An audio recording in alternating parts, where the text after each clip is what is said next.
Bhagavate Vasudevaya. Haribol. So the topic we'll be discussing tonight is loneliness. We're not meant to be alone.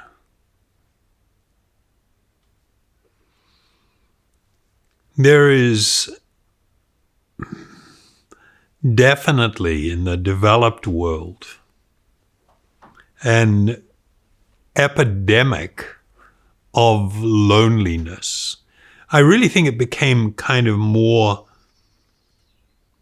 pronounced during the COVID lockdowns when all the governments were doing that thing that people really did begin to experience a deeper sense or experience of isolation and great loneliness.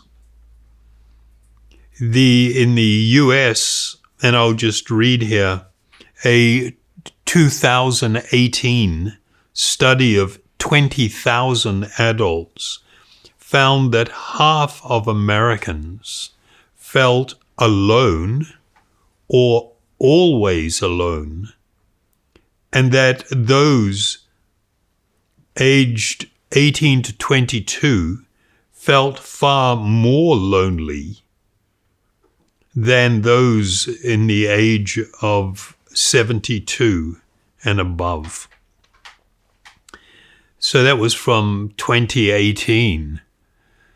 In 2020, Harvard University did a study, and reading here, quote, preliminary results of a Harvard University study conducted in October 2020 found that 36% of Americans reported feeling seriously lonely.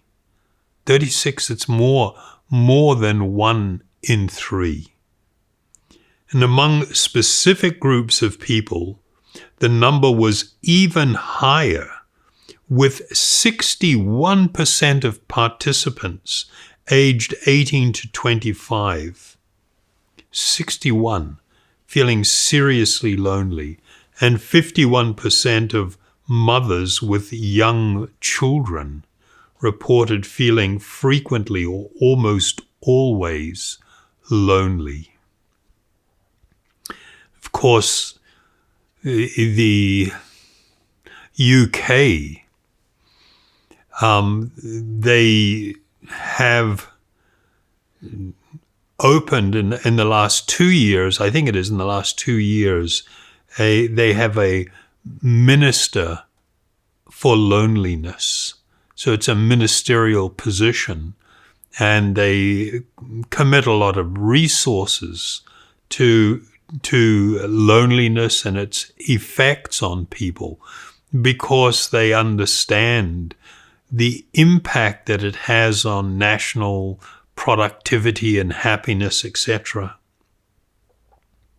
So it's kind of like I went online to look at, some videos on the subject, just to see what was out there. And I came away with a feeling of tremendous sorrow and heartbreak at what people are going through. How people are so in so many different walks of life, but in some communities it's worse than others. In Middle America, the epidemic, which is also tied to massive rates of suicide, is amongst white middle-aged men. So, and that's apparently that's grown 51% in the last few years, like 3 years or something. Whereas in communities of color, it was not, and other ethnic groups, you didn't see that level of growth. But listening to people talk, it is absolutely heartbreaking that someone can be confronted and experience such grave forms of loneliness, where it becomes almost debilitating for some people. About a week or so ago, somebody sent me an email wanting to ask a question. And it was somebody that I've communicated with in the past. And as part of the email, he sent me a little note about a new neighbor they have. They've moved to another city or town city. And when they settled in, he said, we bought a house, and 2 doors down was a Punjabi Sikh couple with 2 kids. The woman, Mandeep, with sorrowful eyes, once begged my wife Anna in broken English to be her friend because she had no friends. Of course, this guy's wife, readily agreed, and they've become good friends. But it's just like, you see it with little kids, the desire to be friends. When kids sort of like, when they see another group of children and it's in a strange place, meaning it's something not familiar with them, with a lot of them, there is this sort of like hesitation at first. And then if one of the children beckon, come and join, then they'll come over. And then a little while into talking, it's really not uncommon for kids to ask, will you be my friend? And of course, everybody hears that and they look at it and it's all like so sweet and tugs at the heartstrings. But when we consider there is a living being, a soul, stuck inside that little body and utterly identifying with that body, and because of the age, not having all of the barriers up and the guards put up, just innocently and sweetly asking, will you be my friend? That desire for a friend actually runs very deep. And the experience of not really having the connection of a friend. I mean, it was quite, if you recall what I read out, that 51% of mothers who had young children reported feeling frequently or almost always lonely. And it's because, with your children, when they're young, you have the protective motherly or fatherly instinct, but you don't really relate to the child as a friend. And so even though you may be taking care of children, I mean, it's actually a very common thing. I saw on one of the videos I watched, a woman in a town in Australia, who felt when she had her first baby, she felt really, really isolated and really struggled. And then she later went on to start a mother's club where they would invite other women with young children and babies to, form part of just a group to get together and support each other. And that really sort of lifted things for her. But the point is that, a little tiny infant, a little tiny child cannot be your friend. And that desire for and that feeling of a need for a friend is very, very strong. And when a person doesn't have friends,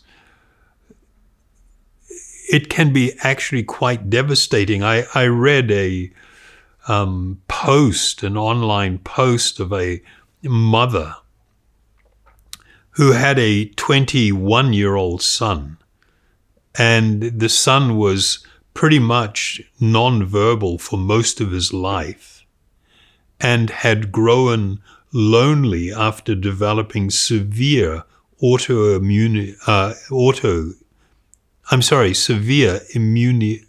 immunodeficiency disorder that caused him to be homeschooled and isolated from other kids. David, who speaks only when prompted, gave his parents, Carrie and Robert, quite a surprise when he spontaneously asked them a question for the first time. And the question was, would somebody like me?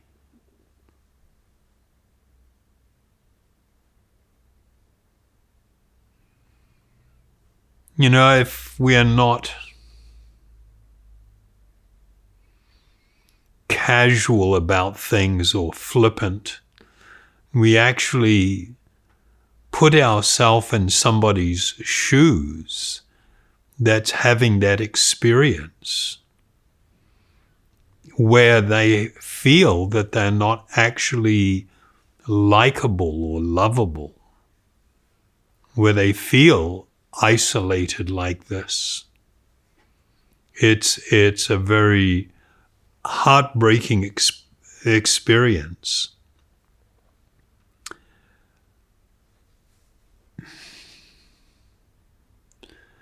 And all too often, people can be very callous and hurtful. It's actually more common amongst children, particularly, I think, in sort of high school level, where people can gang up on someone and bully them and isolate them to the point where it becomes so tragically lonely for that person, they end up committing suicide.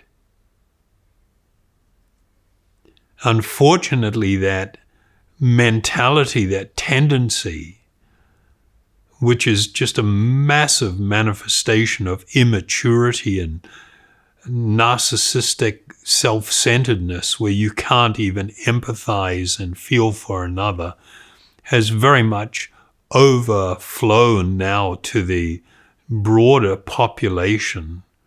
Social media has been incredibly destructive in this regard and has led to this deepening experience of isolation of people.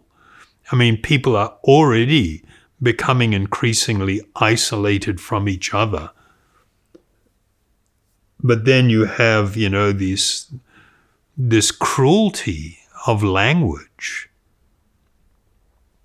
where you tell somebody to go kill themselves. It's just and the person who's on the receiving end becomes so utterly distressed. And what's incredibly sad is how people can do this and actually not feel any empathy. A week and a half ago or so, or 2 weeks ago, somebody sent me a video link to a interview that Piers Morgan was doing. And I was going like, okay, why am I going to watch this? And I saw when I clicked on it that he was interviewing this guy, Jordan Peterson, who is either much loved or much hated, particularly by people that don't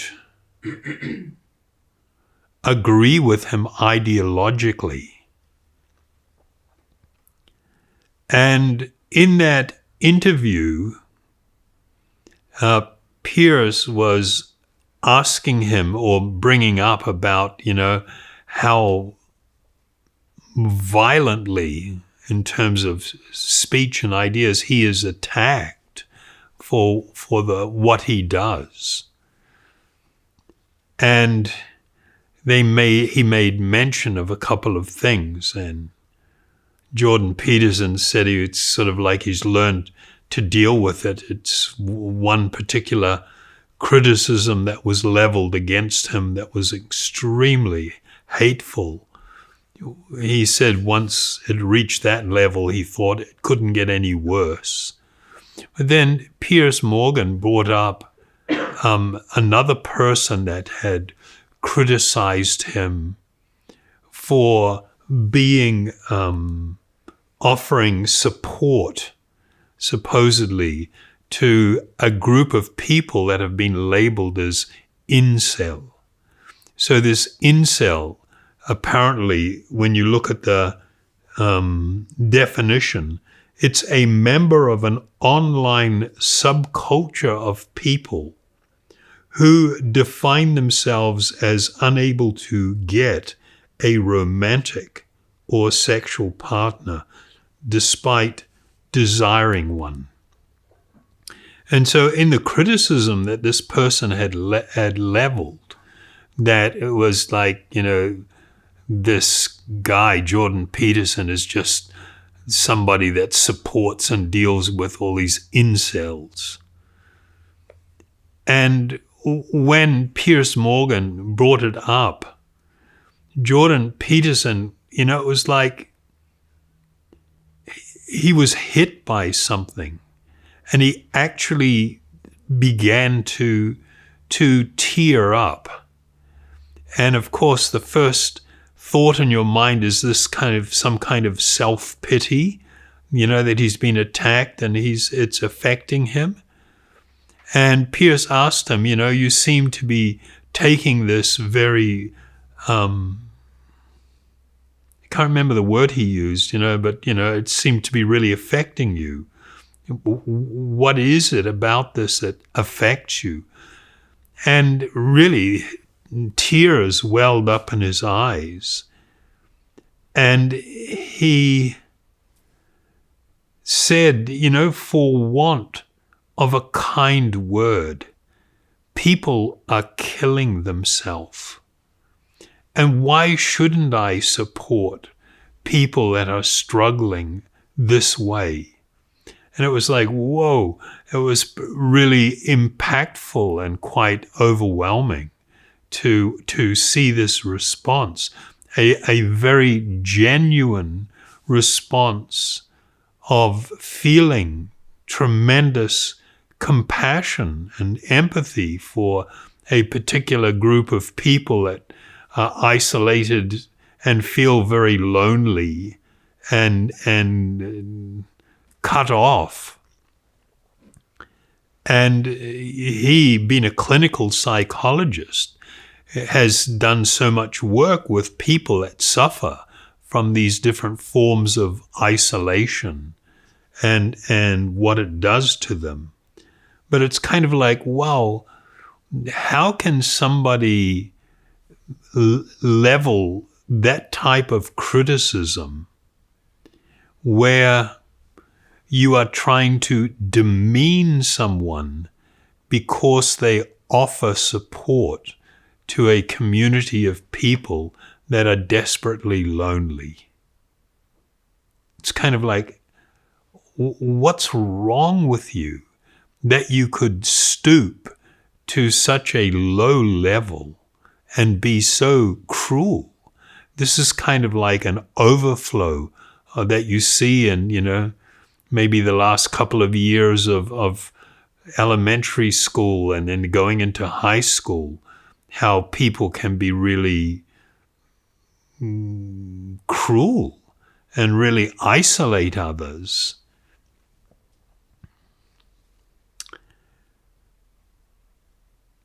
We are called upon to be compassionate.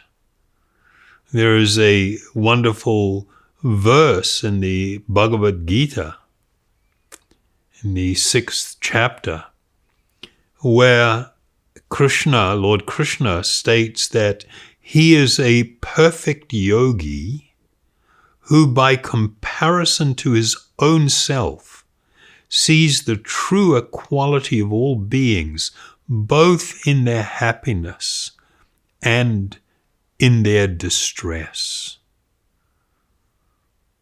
These are things these are aspirational. We should hold these kind of statements to be aspirational statements that guide us in life so that we can try and become more caring.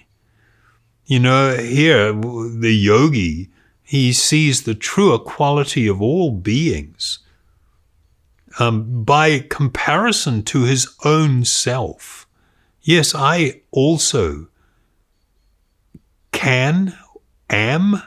are capable of experiencing this as well. And that comparison is both in people's happiness and also their distress. This excellence of character that we should all aspire for is so important, especially in the world in which we are living today. There is another verse in the Bhagavad Purana where it states the Supreme Soul is very satisfied with the Transcendentalist when he greets other people with tolerance, mercy, friendship, and equality. So we are being called upon. We know that we would be a recipient of divine grace. We would be a recipient of spiritual enlightenment. If we can conduct ourselves with others in this way, to greet other people with tolerance, mercy, friendship, and equality. And when one behaves counter to this, then one is considered, in spiritual terms, to be very fallen and very unfortunate, and their lives will be small and bitter. They will not know the peace that comes from true spiritual advancement. So in talking, about the pain of isolation and loneliness, a person may sometimes ask, well, what about like a hermit or a recluse? They seem to be able to handle isolation, that surely this is something that somebody is just inflicting upon themselves, this not being able to manage their life very well or not being able to just get on with things.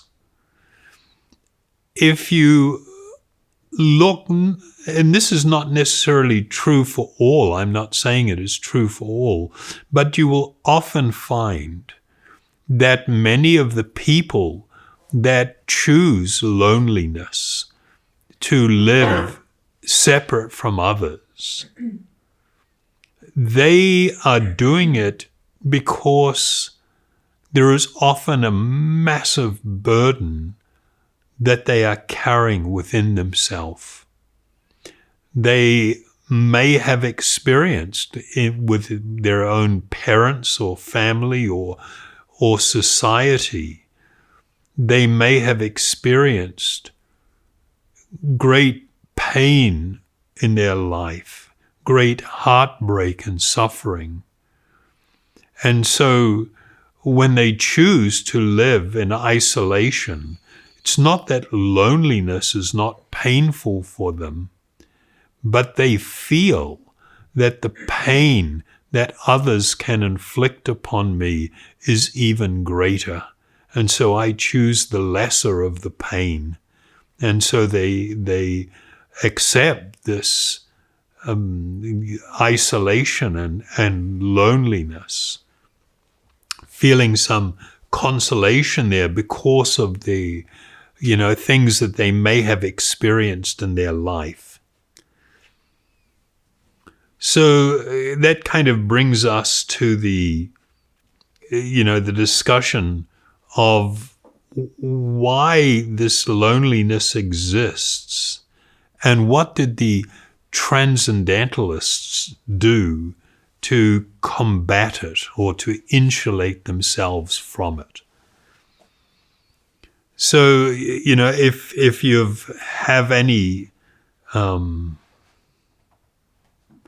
background with Eastern religion or spiritual paths, you will see that there was this great tradition with the yogis where they often lived as loners.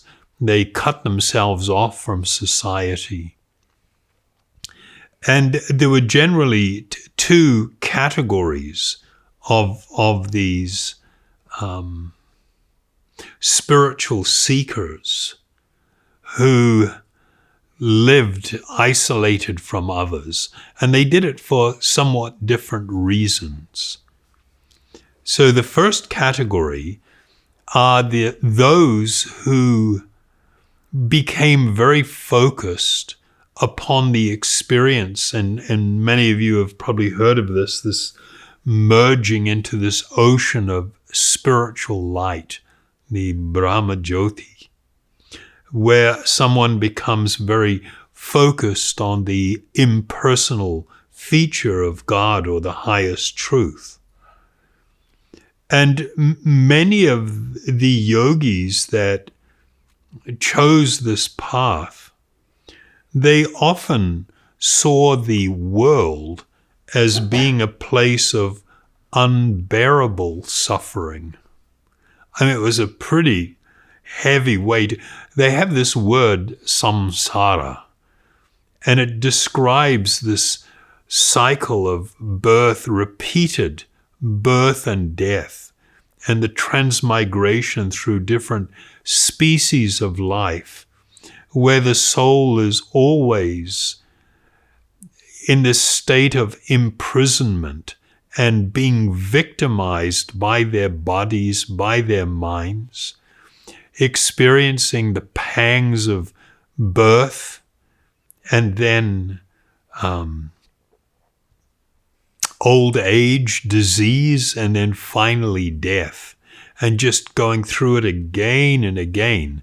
And with death, everything that you grew attached to in this lifetime and all the relationships that you had become shattered at the time of death. You are physically removed from all that you care about, all that you are attached to. And they saw this as being an unbearable form of pain. And why will I voluntarily participate in this endless cycle? And so they sought to get out of this. And they became this particular category of yogis, they became very much focused on, the idea of the impersonal feature of Godhead known as the Brahman or Brahmajyoti. The problem is that even if they attain that state of liberation, the Vedas actually reveal that one cannot perpetually stay in that state. That after an almost infinite period of time, the soul is again stimulated by the desire to act and to have relationship. So even in that state where they're experiencing this spiritual blissfulness, there is this stirring and undercurrent that then causes that person who has attained that state to fall from that condition and return once again to material life. The second category was a much larger category of yogis, the vast majority. They would seek out a lonely and holy place, but it was for a different purpose. On the negative side of it, they desired not to associate with worldly-minded people and the worldly life that they considered trivial and distracting.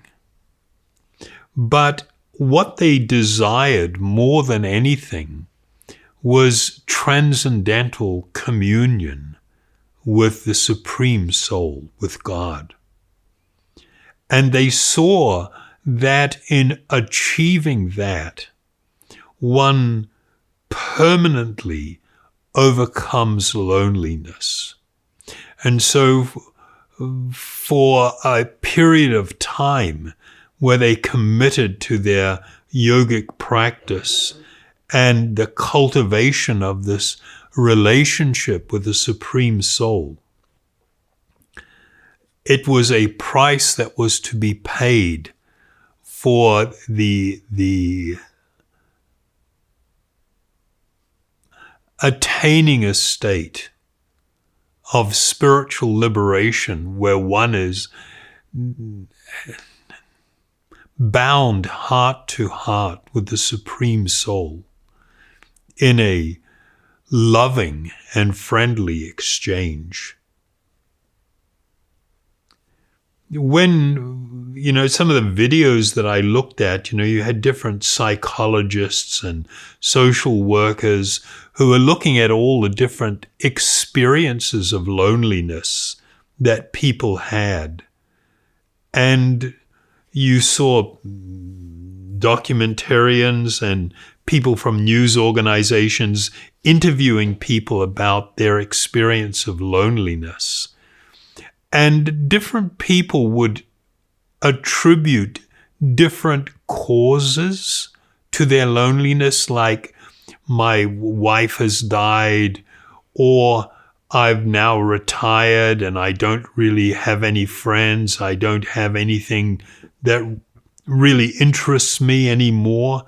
And I just am caught in this state of loneliness. I mean, you see it like this in old age homes where people, even though they're with others, you can, and it's not just in that condition, you can be in the midst of lots of people and be profoundly lonely. So the question is, what is this? What is the cause? What is the ultimate cause for this experience of loneliness? And it's because from the spiritual perspective, because we are eternal spiritual beings temporarily residing within a body, we have a spiritual nature. We have, if you wish, a spiritual home.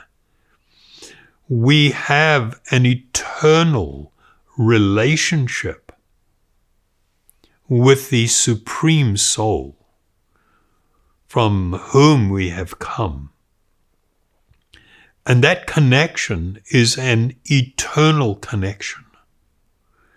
And it is not until, they say, until a person reestablishes that loving relationship with our eternal, the Lord of our heart, that one becomes completely immune to all experiences of loneliness. And it is because we have experienced separation from the Supreme Soul that we can feel lonely. Even in the midst of family and friends, we can be overwhelmingly lonely. So this bond of eternal kinship, and the word kinship is interesting because it really indicates close and familial, as a family member, a connection. So in one of the great spiritual texts, the Brahma Samhita, they have a verse. Part of it goes sa nitya nitya sambandha. So sambandha means relationship or connection. And the English translation, anyway, of this verse is the same jiva, because it was speaking about the eternal soul. The same jiva, and the word jiva is a Sanskrit word indicating the living being, the individual soul.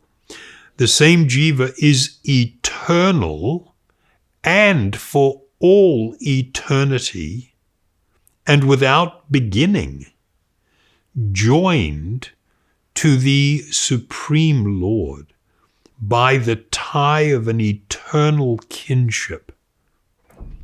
He is transcendental spiritual potency. So this was a description of the nature of the soul. And speaking about the eternal nature of the spiritual being, one of these characteristics is that we are eternally joined in a tie of eternal kinship with the Supreme Soul. And that is why we feel the desire for friendship, because it is part of our eternal spiritual nature. And we seek it within this world. But what we find is never as fulfilling or as perfect as what we actually desire.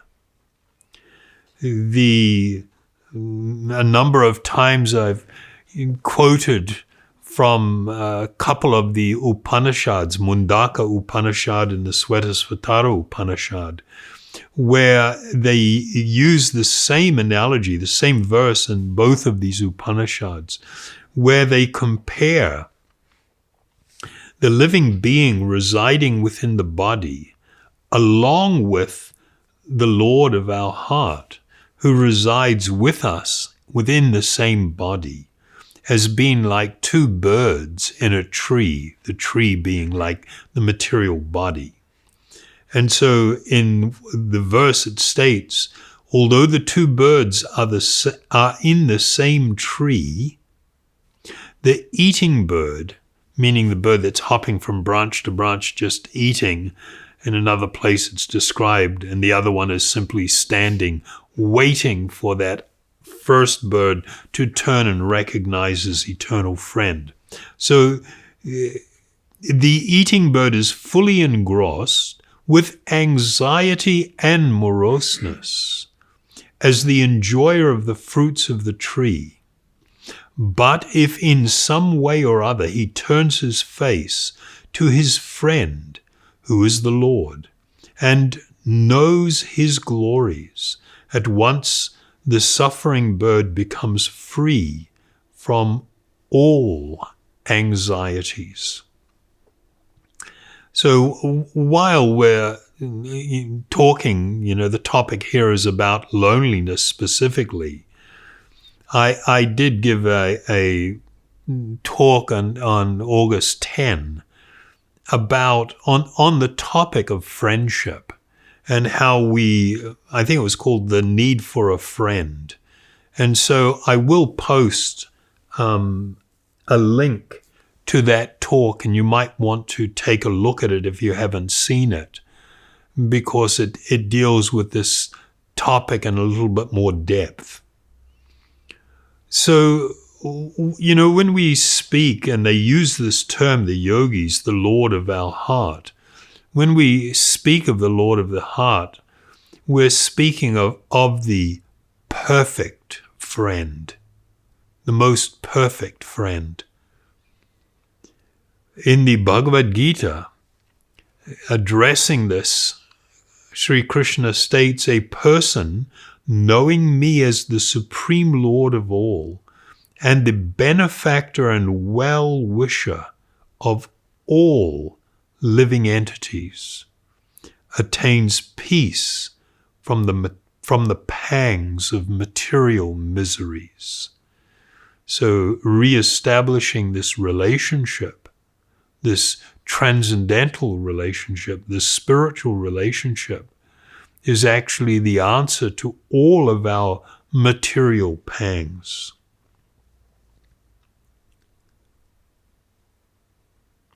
In the Bhagavad Purana, addressing this Lord of our heart, you are situated in everyone's heart as the Supreme Soul, just to show your causeless mercy, and you are the eternal well-wisher.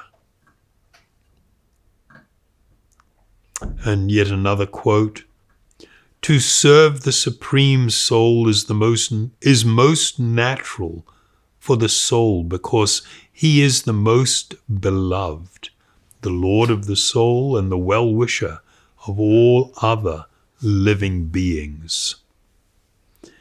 So,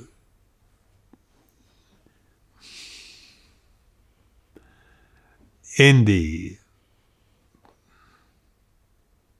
process of yoga, those who follow this path, particularly the path of devotion, they may address the Supreme Soul as Krishna, which means the all attractive. And Lord Krishna is described as being the supreme friend. This friend that we have an actual connection with, but which we have forgotten. When we think of a friend, what is it that makes someone a friend? One of the many qualities, and I'll read something that my spiritual master stated, one of the many qualities of a friend is understanding. If you have a friend and you go to that friend to explain a problem that you're having, to open your heart, you know that your friend will be understanding. He will not condemn you or misunderstand you. No matter what problem you're having, your friend will still love you. When we speak of Krishna, we are speaking of the perfect friend. When most people think of the absolute truth, the supreme person or God, unfortunately they often think of a judge rather than a friend. So when they need a friend, instead of approaching God as their dearmost friend, they approach other people and try to open their hearts to them. The name Krishna means the all-attractive person. Krishna is the most beautiful, the most wise, the most compassionate, the wealthiest, the most powerful, and the most renounced. When we speak of Krishna, we are speaking of the absolute truth, the supreme personality of Godhead, the cause of all causes, and the original person, Bhagavan. So, loneliness will only be permanently erased when we do what is most natural for us, when we reconnect once again with the actual Lord of our heart, when we rekindle this lost connection that we have ignored. And it is because we have ignored it that we have this gnawing feeling within us where we're always looking for a friend, and why we fear loneliness. Because we're not meant to be alone. Spiritually, we are meant to be eternally connected in a bond of ecstatic love and affection. And of course, as we know, the way in which we can reconnect with this Lord of our heart is through this process of meditation upon these spiritual sounds, these transcendental sounds. So I invite you to chant with me.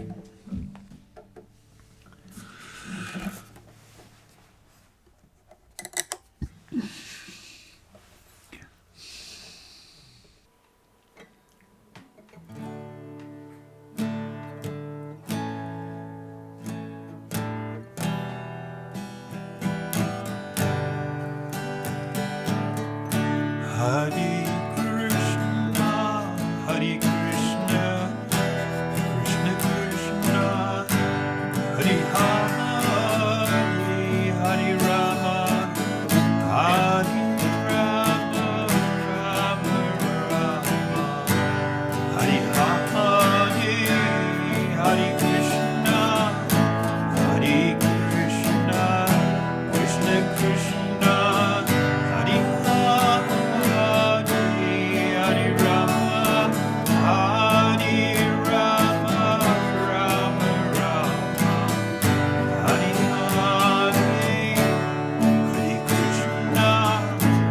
Hare Krishna, Krishna Krishna, Hare Hare, Hare Rama, Hare Rama, Rama Rama, Hare Hare, Hare Krishna, Krishna Krishna, Hare Hare, Hare Rama,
Thank you very, very much for joining us.